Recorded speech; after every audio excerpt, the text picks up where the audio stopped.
There is a mystery that sits at the bottom of human memory, older than any temple, older than any written law, older than any city whose name we still know.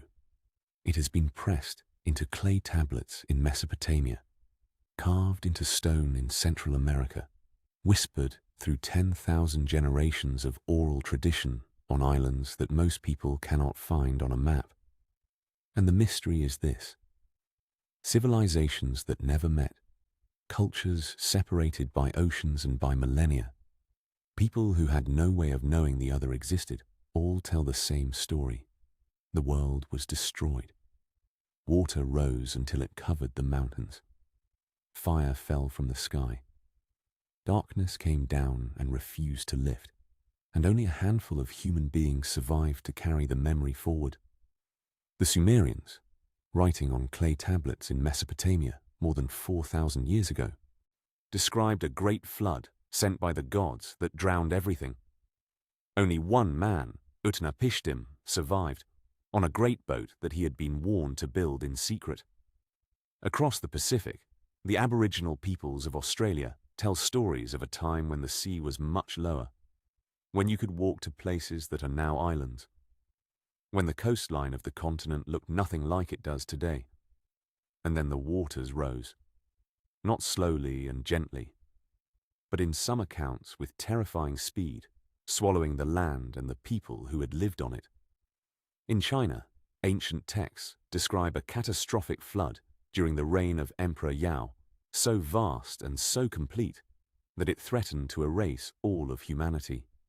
The hero, Yu the Great, spent 13 years digging channels to drain the water, and the land was barely saved. In the Norse tradition, the end of the world begins with the seas rising and consuming the earth. In the Americas, the Aztecs believed they were living in the 5th iteration of the world, and that the 4 previous worlds had each been destroyed, one of them by a flood that turned the survivors into fish. Different continents, different languages, different gods, the same story. You could try to explain this away. Floods happen everywhere, you might say. People live near water. Rivers overflow. Of course, ancient cultures would develop flood stories. That is the comfortable explanation, the one that allows everything to remain neatly in its place. But here is the problem with that explanation. These are not stories about bad storms or rivers that overran their banks for a season. They are stories about the entire world being erased, about humanity being reduced to a handful of survivors, starting over from nothing, about a catastrophe so complete and so final that it resets civilization itself. And when you actually read the ancient texts rather than the sanitized summaries, the details are not vague. They are specific, precise, and deeply unsettling in their consistency. The Sumerian account says the flood lasted 7 days and 7 nights. The biblical version in Genesis, which drew heavily from earlier Mesopotamian sources, says 40 days. The Greek account says 9 days. Hindu texts describe a flood that lasted an entire solar year. Different numbers, yes, but all describing an extended catastrophe, not a single storm. All describing a period of sustained, world-altering destruction that no local flood could produce. And many of these stories include something even more striking than the flood itself. They include a warning. Someone knew it was coming. In the Sumerian version, the god Enki warns Utnapishtim. In the biblical account, God warns Noah. In Greek mythology, Prometheus warns his son Deucalion. In Hindu tradition, the fish avatar of Vishnu warns Manu. Over and over and over, the same narrative structure. Warning, preparation, survival, restart. As if the story itself is trying to tell you something that the people who first told it needed you to understand. The Epic of Gilgamesh is the place to begin if you want to understand how deep this river of memory runs. This Mesopotamian text predates the Bible by over 1,000 years, possibly much more. The oldest fragments we have found date to around 2,100 years before the Common Era, but the story itself is certainly older than that. passed down through spoken tradition for generations before anyone pressed it into clay. And right in the middle of this ancient epic, you find the flood. The survivor here is not called Noah, he is called Utnapishtim. But the shape of the story is identical, a divine warning that humanity will be destroyed by flooding, one man chosen to survive. Instructions to build a massive boat and fill it with animals, a catastrophic flood that covers the entire known world. Birds sent out to search for dry land, the boat coming to rest on a mountain when the waters finally recede.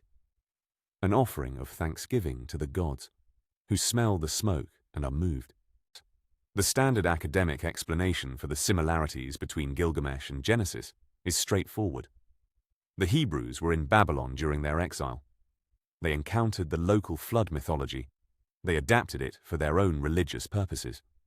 That explanation is tidy and probably partly true, but it completely falls apart when you look at flood myths from cultures that had no contact with Mesopotamia, no contact with the Middle East, no contact with any of the civilizations that might have passed the story along.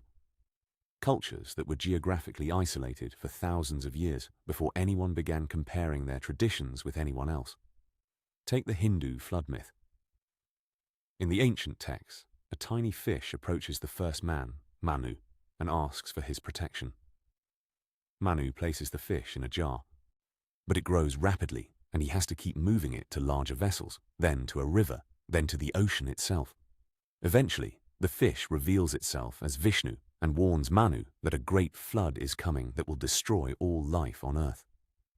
Vishnu instructs him to build a boat and fill it with seeds of every plant and pairs of every animal. The flood comes. Everything is destroyed. Manu's boat is guided through the raging water by the great fish. When the waters recede, Manu releases the animals and plants, and the earth begins again. Different gods, different cultural details, but the core architecture is identical. Divine warning, chosen survivor, boat full of the seeds of life. Total destruction followed by a new beginning. This story appears in texts at least 3,000 years old, and the oral tradition behind it is certainly far older, and India had minimal contact with Mesopotamia during the period when these stories would have been first told. Then there is ancient Greece and the story of Deucalion and Pyrrha. Zeus becomes angry at humanity's corruption and decides to destroy the world with a flood. Prometheus, who had given humans fire, warns his son Deucalion about what is coming. Deucalion builds a large chest, essentially a boat, and he and his wife Pyrrha shelter inside it. The flood comes. Everything drowns. After 9 days and nights, the waters begin to recede. The chest comes to rest on a mountain. Deucalion and Pyrrha emerge as the only survivors and slowly, painfully, repopulate the earth. Again, the core elements are the same. Divine anger, warning to one righteous man, a vessel that saves life. Total destruction by water, a specific mountain where the survivors land, a new beginning for humanity. 3 ancient civilizations with no direct line of contact, and the same fundamental story in each of them. Now go further east. Ancient China describes a catastrophic flood during the reign of Emperor Yao, waters so vast and so violent that they threatened to wipe out all human life. The hero gun tried to stop the flooding by building dams and barriers and failed. His son Yu took a different approach, spending 13 years digging channels and waterways to drain the floodwaters away from the land. He barely succeeded. Humanity survived, but only just. The Chinese version focuses more on engineering than on a boat, but the core is unchanged. Worldwide flooding, the near extinction of humanity. The chosen hero who saves civilization through extraordinary effort, and the texts describe this as a global event, not a regional disaster. The waters covered mountains. The timescale of 13 years of sustained flooding suggests a catastrophe of a scope that no river flood, however catastrophic, could produce. You might argue that these are all agrarian civilizations living near major rivers. Mesopotamia had the Tigris and Euphrates. India had the Indus and the Ganges. Greece had valleys that flooded regularly. China had the Yellow River, which has drowned entire provinces throughout recorded history. So perhaps each of these cultures experienced a devastating local flood, and their storytellers transformed it into a world-ending myth. That hypothesis is reasonable until you look at the cultures that lived nowhere near major rivers and find the exact same stories waiting for you. The Aboriginal Australians have flood traditions that are unlike anything else in the archaeological record because they appear to preserve actual geological memory. Multiple Aboriginal groups from different parts of the continent, groups with different languages and different traditions, and no regular contact with each other, tell stories of a time when the sea was much lower, when you could walk to places that are now islands, when the coastline of Australia looked nothing like it does today. And then the waters rose. In some accounts gradually, in others with sudden, terrible speed. Entire landscapes were drowned. People fled to the highlands. Many did not survive. Those who did passed down what they had seen. What makes these stories extraordinary is that modern geology confirms them. At the end of the last ice age, roughly 12,000 years ago, sea levels around the world rose by more than 120 meters as enormous ice sheets melted. This was not a gentle process. Evidence from the geological record suggests periods of rapid sea level rise, sometimes several meters within a single century. For coastal populations, especially populations living on the wide, shallow continental shelves that were above water during the Ice Age, this would have been catastrophic beyond any modern comparison. Entire territories drowned within a few generations. Places where people had lived for thousands of years simply disappeared beneath the waves. Some Aboriginal flood stories have been analysed through careful geographical cross-referencing, and they describe specific physical features of the Australian coastline that were above water 10,000 years ago or more. This means these oral traditions have been maintained with geographical accuracy across at least 10 millennia. That is older than any written civilization, older than the pyramids, older than Mesopotamia. These are memories from the deep past, preserved with remarkable precision through hundreds of generations of careful transmission. And the Aboriginal Australians are not unique in this. Throughout Polynesia and Melanesia, Pacific Islander cultures have flood stories that describe a time when the islands were larger, or when islands that are now separated were once connected. Some stories describe specific channels between islands that geological surveys confirm were above water during the last ice age. These are not vague spiritual metaphors. They are geographical records preserved in oral tradition across distances of time that make the entire span of written history look brief. Native American cultures across both continents have flood traditions. The Ojibwe people describe a great flood, survived only by a man who floated on a log with various animals beside him. The Aztecs believed they were living in the fifth sun, the fifth version of the world, the previous four having been destroyed in succession, one of them by a flood that transformed the surviving humans into fish. Mayan texts describe multiple cycles of creation and destruction with water as a recurring agent of erasure. South American cultures from the high Andes to the lowland Amazon have their own versions, most featuring a survivor who repopulates the earth with help from divine beings who appeared in the crisis. West African cultures have flood traditions. The Yoruba people tell of a destructive deluge sent by the supreme deity. The Maasai of East Africa have a flood story. The Efik Ibibio people of Nigeria describe a great flood sent by their god, Obasi Oso. Cultures across the African continent, from the Sahel to the southern highlands, carry versions of the same essential story. And in Scandinavia, the Norse described Ragnarok as beginning with the seas rising to consume the land, the Midgard serpent releasing the ocean from its coils, the world drowning before it burns. If you are listening to this in bed somewhere in the world tonight, I want you to take a moment before we go further. Think about what tradition you grew up with. Think about what stories your family passed down.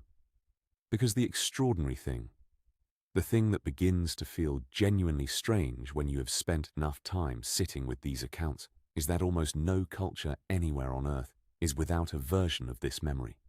Not one. From the frozen north to the equatorial jungles, from island peoples who have lived surrounded by ocean for 30,000 years to desert cultures whose ancestors have not seen a coast in millennia.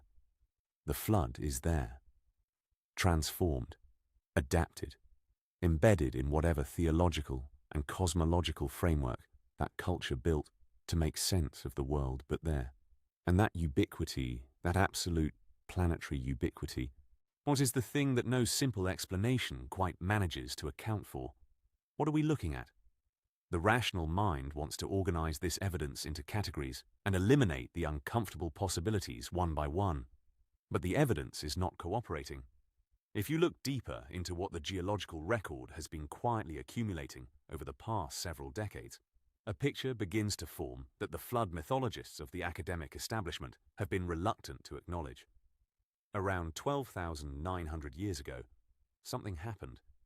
The geological evidence is not entirely clear about what exactly it was, but its effects are recorded in ice cores drilled from Greenland and Antarctica, in sediment layers from lake beds around the world, in the carbon record, in the pollen record, in the sudden disappearance of dozens of large mammal species across multiple continents within what appears to be a geologically very short period of time. Temperatures, which had been slowly warming as the last ice age ended, suddenly dropped again, sharply and dramatically, for approximately 1,300 years. This cold period is called the Younger Dryas. It ended roughly 11,700 years ago, and it ended almost as abruptly as it had begun. Within the span of a decade, perhaps less, global temperatures lurched upward again, and the remaining ice sheets, already destabilized, poured their stored water into the oceans at rates that make modern projections of sea level rise look modest. The people living on coastal plains and river deltas and shallow continental shelves during this period did not experience it as a geological event recorded in a core sample. They experienced it as the end of everything they had ever known. What caused the Younger Dryas is still debated. One hypothesis, which has gathered significant scientific attention, suggests that one or more fragments of a comet or asteroid struck the Earth around 12,900 years ago, triggering wildfires across multiple continents, sending vast quantities of dust and soot into the atmosphere, disrupting the ocean circulation patterns that regulate global climate, and causing a collapse of the large mammal populations that had thrived during the preceding millennia. Ice core data from Greenland shows a layer of tiny diamonds called nanodiamonds at exactly this point in time. Nanodiamonds are produced by the intense heat and pressure of a cosmic impact. Their presence in the ice at this specific moment is difficult to explain without an extraterrestrial event. If a large cosmic impact occurred around 12,900 years ago, it would have done more than trigger fires and cool the climate. It would have destabilized the massive ice sheets that still covered large portions of North America and Northern Europe at that time. Glacial lakes the size of small seas, held in place by ice dams, would have burst catastrophically. The release of that volume of cold, fresh water into the North Atlantic would have disrupted the ocean circulation that keeps the climate of the Northern Hemisphere stable. And all of this, the fires, the floods, the darkened sky, the sudden climate collapse, would have been experienced by the human populations alive at the time as exactly what the myths describe. The world ending, fire falling from the sky, the waters rising and not stopping, the sun dimming, everything dying. But what if you look deeper still and ask not just about geological catastrophe, but about what was lost when civilization collapsed? The Sumerians themselves had a word for the time before the flood. They called it the antediluvian period, and their ancient king lists describe rulers who lived for thousands of years and cities that no one has ever found. The list names 8 kings who ruled before the flood for a combined total of hundreds of thousands of years, numbers so extreme that most historians read them as symbolic, as a way of expressing vast mythological distance rather than literal time. But the cities those kings supposedly ruled, Eridu, Bad Tibira, Larsa, Sippar, Shuruppak, some of them are real places, cities that actually existed and whose ruins have been found. The question is whether the king lists preserve, beneath their mythological inflation, some genuine memory of a time before the flood when settlements existed, that the flood destroyed. The Sumerians were not the only culture to describe a lost civilization swallowed by rising water. Plato's account of Atlantis, whatever its ultimate origin, describes a sophisticated island civilization that sank beneath the Atlantic Ocean in a single catastrophic day and night. The story may be pure invention or political allegory or a garbled memory of something real. But the structure of it, the advanced civilization, the sudden catastrophic submersion, the few survivors carrying fragments of lost knowledge forward, fits the same template that appears in flood traditions worldwide. In the past 2 decades, underwater archaeologists and marine geologists have begun finding evidence of structures in places that were above water during the Ice Age. Off the coast of India, near the Gulf of Kambat, sonar surveys have revealed what appear to be the outlines of a submerged city, with geometric patterns and what may be building foundations, at a depth consistent with flooding around 9,000 years ago. The structures are controversial, and not all researchers are convinced of their interpretation. But they are there. In the Mediterranean, in the Persian Gulf, off the coasts of Japan and the Azores, there are underwater features that deserve more attention than they have received. If any of them turn out to be remnants of pre-flood settlements, the implications for our understanding of human history would be immense. Because here is the question the evidence is slowly forcing us to take seriously. What if the flood myths are not metaphors? What if they are not psychological archetypes, or borrowed stories, or inflated versions of local floods? What if they are, at their core, memories? Distorted by time, transformed by the needs of each culture that carried them, source embedded in theology and ritual and sacred narrative, so that they could survive the centuries without being lost, but fundamentally rooted in something that actually happened. Something so catastrophic, so complete, so world-altering that the people who survived it spent the next 10,000 years trying to make sure the people who came after them would never forget. That is, when you sit with it quietly, a staggering possibility. It means that the stories your ancestors told their children around fires, the sacred texts that shaped the earliest civilizations, the myths that every culture seems to carry, no matter how isolated it was from every other culture, these things are not inventions. They are transmissions. Messages sent across the abyss of time by people who had seen something they needed you to know about. Who wrapped their warning in the most durable possible container, which is story, and trusted that the container would survive the journey. Let me ask you something.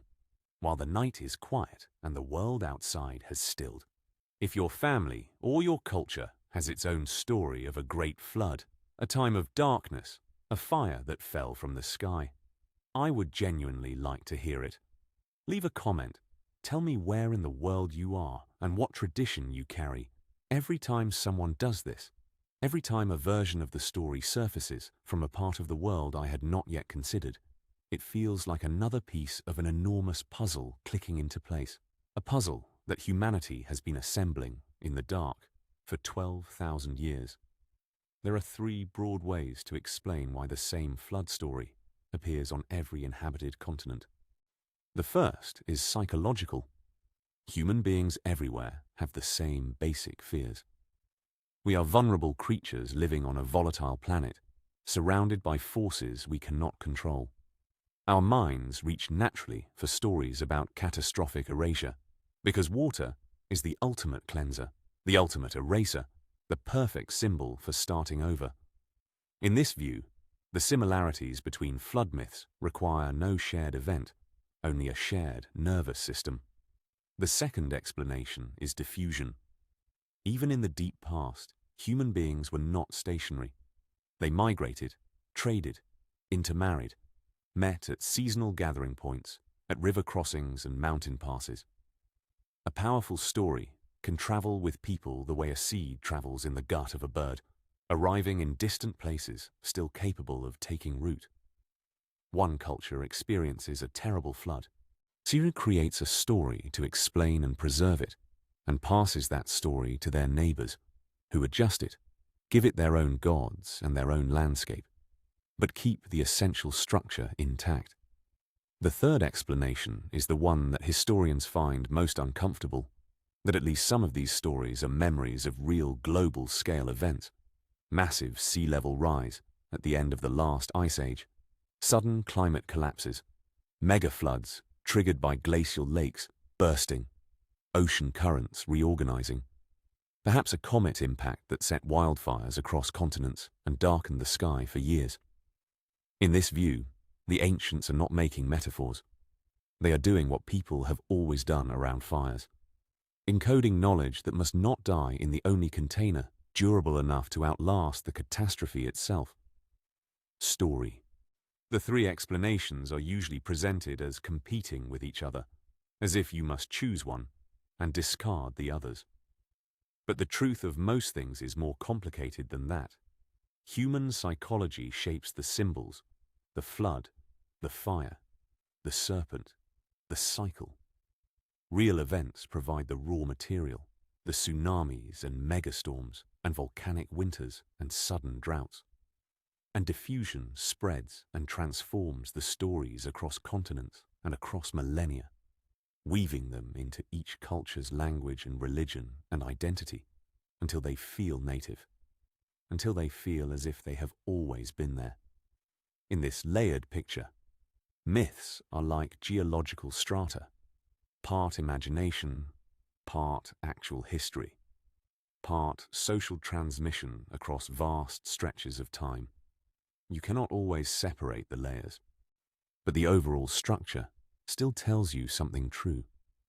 Our ancestors lived through things so extreme, so shattering, that the only way to process them was to make them sacred, to turn them into story so carefully constructed and so deeply embedded in ritual that no ordinary forgetting could erase them. Think about what it would have been like. You are living on a coastline that your family has inhabited for as long as anyone can remember. The sea is part of your daily life, familiar and knowable, its rhythms and moods understood by every person in your community. And then, over the course of years or decades, or a single catastrophic season, it begins to rise. The beaches where you fished are gone. The low-lying fields where you planted are gone.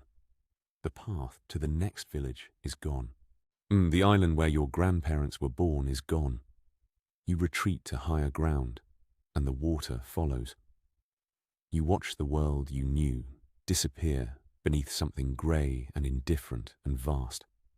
If you survive, and many do not, you carry that image with you for the rest of your life, and you tell your children, and they tell their children, and the story travels forward through time, changing shape as it goes, acquiring gods and heroes and moral frameworks appropriate to each culture that carries it, but never quite losing its core, which is simply, the water came and it did not stop, and the world was never the same. In the last several decades, something new has entered this ancient conversation. Modern science approaching from the other direction, finding its way toward the same questions through different methods. Glaciologists drilling ice cores that record the chemistry of the atmosphere from 12,000 years ago. Geologists reading flood deposits in canyon walls like pages in a very old book. Astronomers mapping the paths of ancient comet streams through the inner solar system. Geneticists tracing population bottlenecks in human DNA. Places in the genetic record where the human population appears to have shrunk dramatically before expanding again. Archaeologists beginning to survey the shallow coastal shelves that were above water during the Ice Age, and finding in some places evidence of human presence. Paleoclimatologists reconstructing the temperature record of the past 20,000 years and discovering a planet that has been far less stable, far more given to sudden lurching changes of state than the comfortable modern climate would suggest. Piece by piece, they are building a picture of a world that has not been gentle with the creatures living on its surface. A world that has more than once been shaken so severely that the civilizations or proto-civilizations living through the shaking barely survived. Will modern science ever prove beyond doubt that a specific myth encodes a specific event? Maybe, maybe not. A crater dated to exactly the right period, matched to a remembered darkness. A submerged settlement matched to a lost city from an ancient king list. The evidence may accumulate until denial becomes untenable, or it may always remain suggestive, tantalizing, close but not conclusive. But the investigation itself matters, because at its core, this is not really a question about geology or archaeology or the origin of religious texts. It is a question about what kind of species we are. We are the descendants of people who stared down world-ending forces and refused to let the story stop. People who learned in the harshest possible way that survival is not only about food and shelter, but about memory, about warning, about passing what you know to those who come after, in the clearest and most durable form you can manage. When you trace these flood myths across the surface of the planet, you are tracing the outline of that commitment, the commitment made to you long before you were born, by ancestors who may never have imagined you, but who needed you to exist, who needed the story to reach you. And so they told it again and again in the firelight, while children drifted towards sleep, listening without quite understanding, while elders repeated the same words until they were written into the fabric of the culture as deeply as anything can be written. The world was destroyed once. Here is how we survived. Here is what the sky looked like. Here is the sign you must watch for. Do not forget. Do not ever forget. Those fireside repetitions are why we are talking about this now. Across tens of thousands of years, across language shifts and migrations, across extinctions and cataclysms that erased cultures whole, the signal never fully died. It weakened, it distorted, it merged with local legends and acquired local gods and local heroes and local landscapes, but it never went out. And what remains? After all the mythological transformation and theological reinterpretation and cultural adaptation, is something quietly extraordinary. Not just a shared catastrophe, a shared refusal to let the catastrophe be the end of the story. In every version of the flood myth, someone survives. Someone builds a boat or finds a mountain or is warned by a god or is simply lucky and stubborn enough to hold on. And that person, that single thread through the eye of the needle, carries everything forward. The seeds, the animals, the knowledge, the memory. They emerge from whatever vessel or cave or highland refuge sheltered them, and they begin again. Not because they are certain everything will be all right, not because the gods have promised them safety, but because beginning again is the only thing left to do, and they have the memory of what was, and they refuse to let it disappear entirely. You are the descendant of that person. Whatever flood or fire or darkness your ancestors lived through, on whatever continent, in whatever language they preserved their memory of it, you carry that lineage, the chain of survival that connects you to the first human beings who looked up at a darkening sky and chose to remember what they saw is unbroken. Every person alive today is descended from people who survived something terrible and decided the story was worth telling. That is not a small thing. That is perhaps the most important thing about our species. Consider what it required. Not just the physical survival, finding high ground, building a vessel, storing enough food to outlast a catastrophe whose duration no one could know, but the psychological survival, the decision he made in the immediate aftermath of losing almost everything to encode what had happened in a form that could travel forward through time without losing its essential meaning. To say this must not be forgotten This is too important to die with us. The stories we carry about the flood are not just about water. They are about that decision. They are the product of that decision, repeated and refined by every generation that received them and passed them on. When you hear one of these myths, in whatever cultural form it has taken, you are hearing the echo of a choice made by people who had every reason to stop caring about the future and chose instead to invest in it. Let me ask you once more, from wherever you are listening tonight, what stories do you carry? What does your family or your culture remember about the time before? What warnings were passed down to you, perhaps so quietly and so long ago that you no longer quite recognize them as warnings? Leave a comment if you feel moved to. The stories belong to all of us. They always have. Let the details soften now. Let the floods recede in your imagination, slowly, the way the texts say the ancient waters receded. Day by day, the mountains emerging, the birds finding dry land, the survivors stepping out of their vessels onto ground that is wet and changed but solid underfoot. Let the fires on the horizon cool,